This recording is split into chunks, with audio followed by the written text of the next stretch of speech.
Hi, welcome back. We are at the end of week 6 of The Artist's Way. So I just wanted to review how this week went for me. So this topic of this week was about recovering your sense of abundance. So again, there was a lot of synchronicities this week in relation to abundance. The topic came up a lot this week about just the recognition that I don't need to be chasing something outside of me all the time to feel complete. Instead, there was this awareness to tap into what I already have, and get back into what it feels like to be whole, to be abundant. Get back into the feeling of abundance, because once you're abundant, you don't need to be looking anywhere else, because you have everything you need. So it was about this chapter was a lot about creating from within and letting that manifest, rather than trying to accumulate so many things to complete your dream or complete your goals. So this week I completed 6 days out of 7 days of the morning pages. I have to just say that Saturday mornings are like my haven to just be in bed and stay in bed for as long as possible, because during the week I'm just constantly working and moving and waking up early and constantly in routine from morning to night, that once I hit Friday night, I go to bed, and in the morning on Saturday, I just want to rest. I don't want to get up and think about anything. I don't want to do morning pages. I just want to just stop doing everything. But yeah, that's just what I have found. That Saturday mornings are just sacred for me. And Sunday morning, which is today, my last day of week 6, I got back on morning pages. So it's just one day that I like to kind of switch up the routine, kind of on purpose. This is the second week that I've done that. And I really love it. It kind of helps me reset. So I've been in this space of like getting back into my dreams, and there was some really cool exercises this chapter about like finding things that inspire you, like out of like a magazine, and create kind of like a vision spread or something of like different just things that attract you, and cutting them out and making like a visual representation of what you want in your life. And it was a really fun activity, so I did that. I went through some magazines that I had at home, I cut them out, and I pasted them into my journal. So just eclectic things that kind of drew my attention and brought joy to me. So that was really fun, and it goes back to the topic of like art is born in expansion, that you need to just pick out things that inspire you and live from that place of inspiration always. Like, wear earrings that inspire you, wear jewelry that makes you happy and makes you come alive, wear colors that uplift your spirit. Whatever you have in your closet, pick out what makes you feel the most happiest, the most lively, and get rid of the clothes that no longer brings you joy. So definitely did that. As far as my artist date goes, I went to an art store, and I spent 2 hours there just browsing the store and finding inspiration, and looking for things for myself to bring back home, and like to kind of reinvigorate my artistic side, whatever that was that I was drawn to, I got for myself at the art store. but I'm also a mom, so I thought about the beautiful thing about being a parent is like once you have a child, it's like you get to be a child again yourself. So I was able to choose out activities for my son, thinking, kind of putting myself in his shoes and where he's at developmentally, and seeing if he would like certain activities. So I shopped for my son too, like for some artistic activities, and so that we can spend time together and help develop his social emotional skills and fine motor skills. So yeah, it's having him and being able to tend to my own artistic needs really helps me connect better with my son. So it's really nice to be in that space with him and play with him in that way.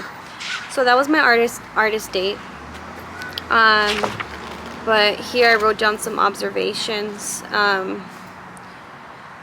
But I noticed that through my morning pages this week, I was less kind of crabby, and I wasn't complaining as much as I usually would, like in my morning pages.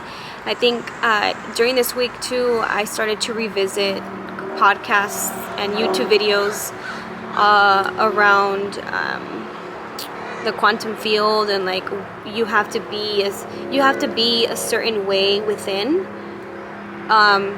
to attract, things to you, whether negative or positive. Wherever you are mentally, emotionally, spiritually is what you're going to attract.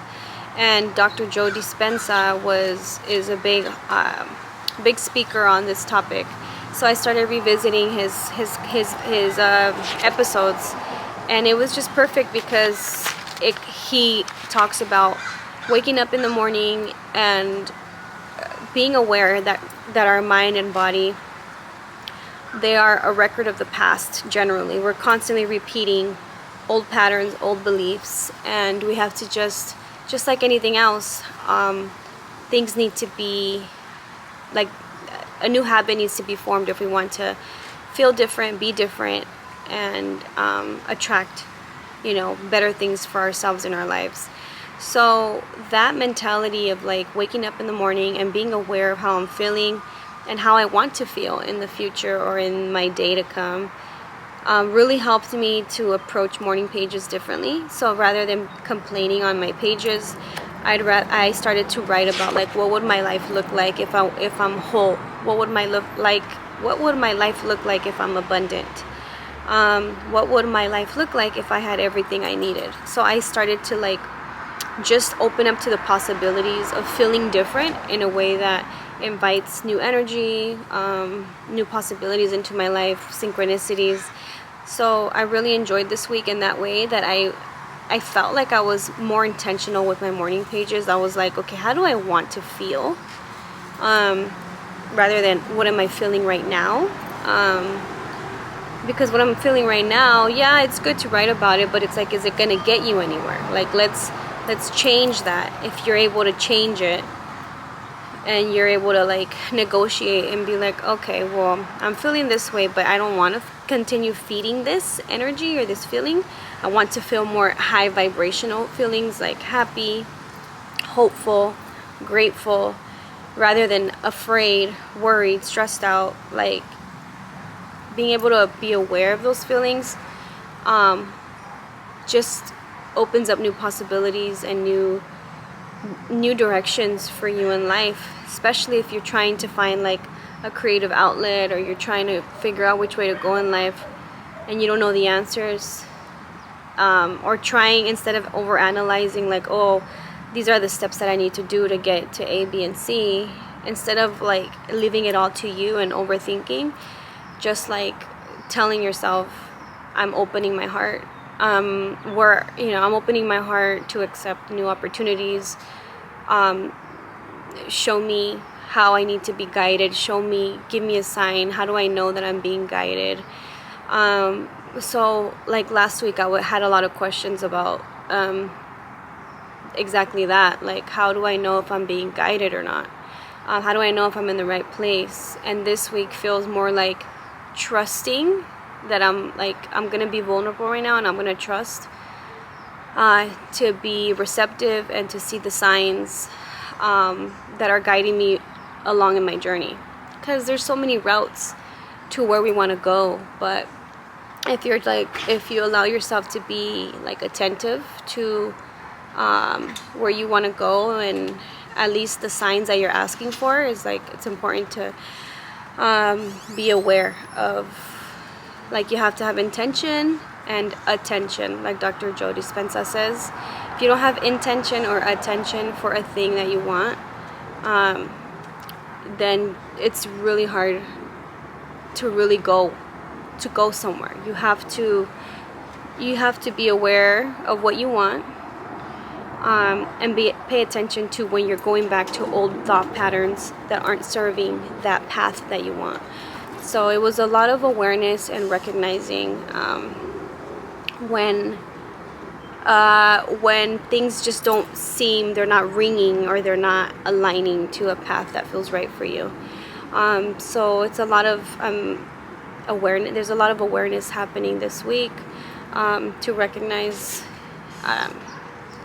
what feelings I'm feeling in the moment. Are they high vibrational or are they low vibrational? And if they're low, you're out of alignment. If they're high, you're in alignment and you're being guided. So there's my answer for this week, rather than last week where I just had questions. How do I know if I'm being guided, where I'm being guided? You know it, you feel it in your spirit, you feel it in your body, if it's a yes or a no. So there's been a lot of that happening this week. There's been a lot of more insight this week. And yeah, so teaching myself to be present, being present with cues. Like, I'm learning to slow down more and be present in interactions, and not let my anxiety or preconceived ideas about my interactions with certain people. Sometimes I don't know how to be with a person that brings out more anxiety or makes me feel uncomfortable. Like, I'm trying to catch myself fall into that automatic pattern, and like, okay, how do I just surrender to the moment? I need to surrender now and stop trying to bring old thoughts, old experiences back into the moment, because it just keeps repeating the same pattern and confirming your own ideas about that interaction. That in the end, it's like, yeah, it's like the self-fulfilling prophecy. You have to be able to believe something different for something different to happen. So I don't know, this week just felt really about that. Even though it sounds pretty simple, but for me it just really sat within me this week. So that's where I'm at. And I really enjoyed this week. We had some awesome exercises. And let me just say or share real quick what those kind of exercises were about. About mentality around money and how to attract more money to you. Like, your own ideas of how you approach money can affect whether you have a scarcity mindset or like an abundant money mindset. So it's all about like shifting your mentality so that you can attract good rather than detract or retract. But yeah, trusting that. Oh, the one really cool quote, or that something that I pulled from the book, was sometimes we think that God won't support our creative dreams.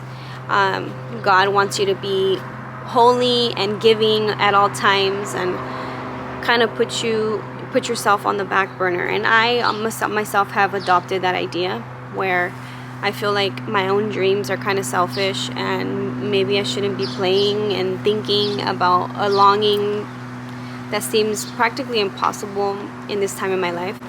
But then I read this in the book that says, look at God's creation. The Creator itself did not know when to stop. The diversity in flowers, snowflakes, humanity, etc. The Creator supports our ventures.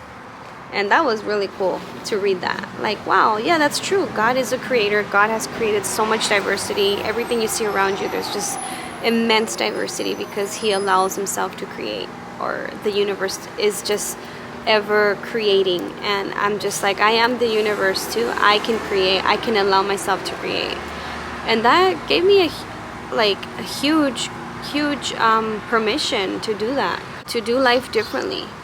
Huge awareness moments, but there was a lot more conversation within me, a lot more insight, and I do feel like I'm being guided. I feel like feels like it's like a new week, a new fresh breath of air. Like I'm just like, okay, last week I felt confused. I had a lot of questions, and this week feels like, okay, I know a little more than I did last week, and I feel good. I feel like I'm making strides forward, because I'm knowing more and I'm being aware and stuff like that. So very happy about that.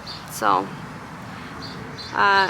today is the end of week 6, and yeah, see you next week for week 7.